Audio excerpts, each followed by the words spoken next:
कुछ लोग तो ढीले हो गए, नरम रवैया हो गया और बिलीवर कहकर यहूदो नसारा को मोमिन कहने लगे।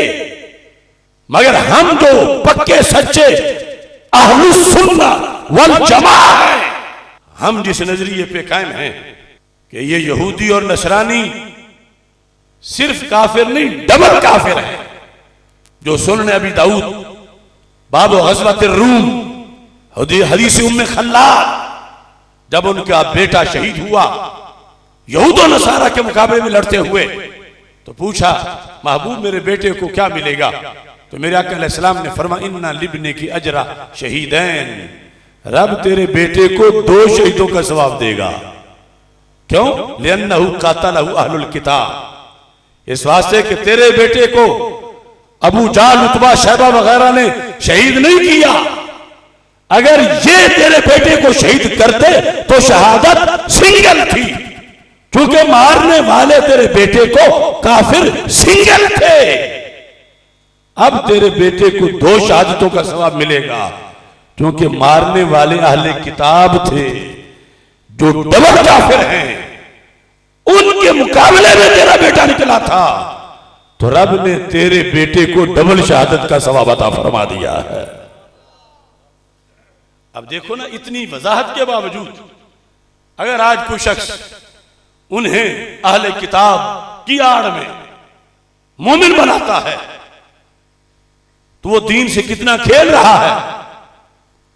और फिर यहां से सोचना चाहिए कि अगर हमारी तस्वीर वाली आईडी नहीं चल सकती, उनके यहां जो खाके बनाते हैं और उनके नौकरों के यहां, तो इनमें क्या कमाल है कि इनको झोली में उन्होंने बिठा रखा है। इन्होंने उनके सामने दीन को बेचा, सौदागरी की। बुखारी की हदीस है, मेरे आका सल्लल्लाहु अलैहि वसल्लम फरमाते हैं अहले किताब में से जो ईमान ले आया, रब उसे डबल ईमान का सवाब देगा। क्यों? आमना बे नबी ही व आमना बे मुहम्मदिन सल्लल्लाहु अलैहि वसल्लम, पहले उसने अपने नबी का कलमा भी पढ़ा था और फिर उसने मेरा कलमा भी पढ़ लिया, और अगर नहीं लाया तो डबल काफिर। और अगर डबल काफिरों को उम्मते मुस्तफा अलैहिस्सलाम के अंदर ही से कोई मोमिन होने की सनद दे, तो इसकी कीमत तो वो इसको सोने के महल में भी रखें तो उनके लिए मामूली होगी कि उन्हें तो सनद ईमान की मिल रही है। तो इस बुनियाद पर आज के इन हालात में हम अगर ईमान संभाले हुए हैं, इस पर भी एक मुस्तकिल ईद बनती है। क्योंकि मेराज की रात जिस वक़्त रसूल अकरम नूरे मुजस्सम शफीए मुअज़्ज़म सल्लल्लाहु अलैहि वसल्लम उम्मत के मुस्तकबिल का फैसला कर रहे थे, आज से 10 सदियां बाद का, क़यामत तक का, किस चीज का फैसला वो लंबी हदीस में नहीं पड़ता। एक ये कि मेरी उम्मत यहूदी ना बने, मेरी उम्मत नसरानी ना बने, क्योंकि देख रहे थे कि उधर बड़ी चमक होगी, बड़ा पैसा होगा, वीजे होंगे, नेशनैलिटी होगी, बड़ी सहूलतें होंगी, तो बड़ी अट्रैक्शन होगी उम्मत के लिए। तो आज अगर हम बचे हुए हैं तो इसमें हमारा कोई जोरे बाजू नहीं, ये भी महबूब की निगाह मोहब्बत का कमाल है। कैसे? मेराज की शब दलाइल नबुव्वह में यह हदीस मौजूद है।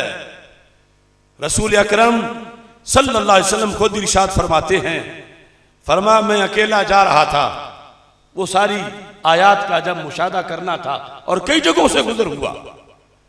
फरमाते हैं मैं जब गुजरा फसमे तो निदान अन यमीनी, सरकार फरमाते मुझे मेरे दाएं तरफ से एक आवाज आई, या मोहम्मद सल्लल्लाहु अलैहि वसल्लम अला रिस्लिक। लफ्ज कितने अच्छे हैं अदब से। अल्लाह के रसूल सल्लल्लाहु अलैहि वसल्लम जरा थोड़ा सा ठहरिए, थोड़ा सा ठहरिए। अस्अलुक, मैं आपसे एक सवाल करना चाहती हूं। औरत थी, आवाज दे रही थी, रिस्लिक, ज्यादा नहीं ठहराऊंगी, बस थोड़ा सा तवक्कुफ कीजिए, मैं कुछ पूछना चाहती हूं। जब सरकार दो आलम सल्लल्लाहु अलैहि वसल्लम ने फरमाते हैं फमदई, तो मैं सीधा गुजरा, मैंने थोड़ा सा पलट के भी नहीं देखा। फिर सुम्मा समेत तो निदान अनशिमाली, दूसरी तरफ से आवाज आई और लफ्ज़ ये था, या मोहम्मद सल्लल्लाहु अलैहि वसल्लम अला रिस्लिक अस्अलुक, थोड़ा सा बस थोड़ा सा ठहर जाए, बस मैं एक मसला पूछना चाहती हूं।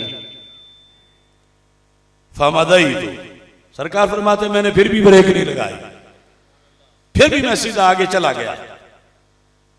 और वो इतनी होशियार थी और इतना उसका इख्तियार था कि पल भर में वही सामने से आ गई जिस तरफ सरकार जा रहे हैं, यानी पास से गुजर के नहीं, इतना कहीं उड़ के दूर से जाके आगे से सामने से आ गई।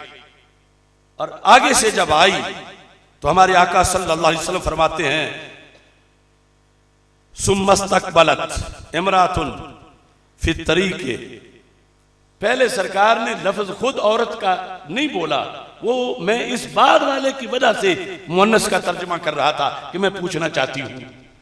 अब सरकार फरमाते हैं वो सामने से आई रास्ते में, तो मैं सामने देख रहा था, वो भी सामने से आ गई। फरईतु अलैहा मिन कुल्li ज़ीनतिन मिन ज़ीनति दुनिया,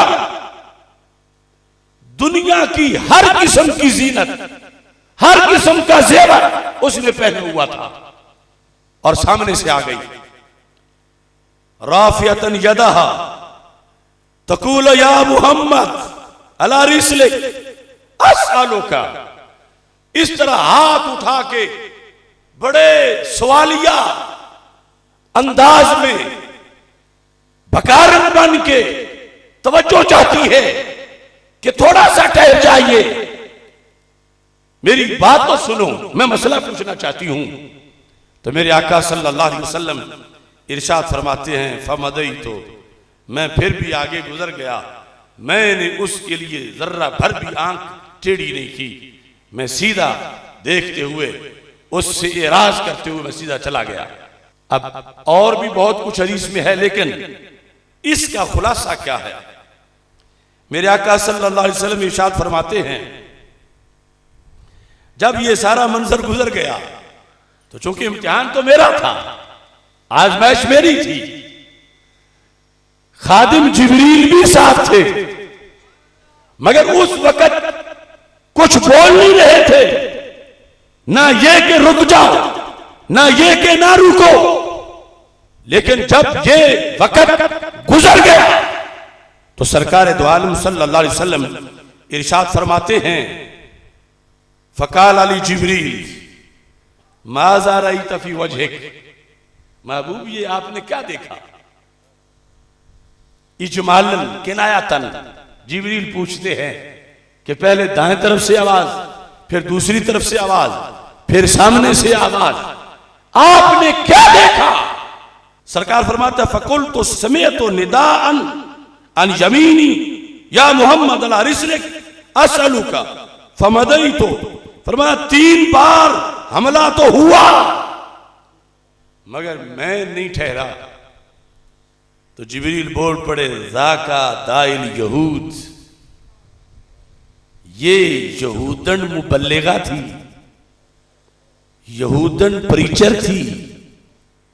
अमा लो अन्नक वक़फ़्त अलैहि लतहव्वदत उम्मतुका, अगर आज एक लम्हा आप रुक कर इसकी बात सुन लेते तो आपकी उम्मत यहूदी बन जाती। कुर्बान जाए एक एक एहसान आपका, कौन आज बच सकता, कौन दीन बचा सकता, कौन हक पे रह सकता?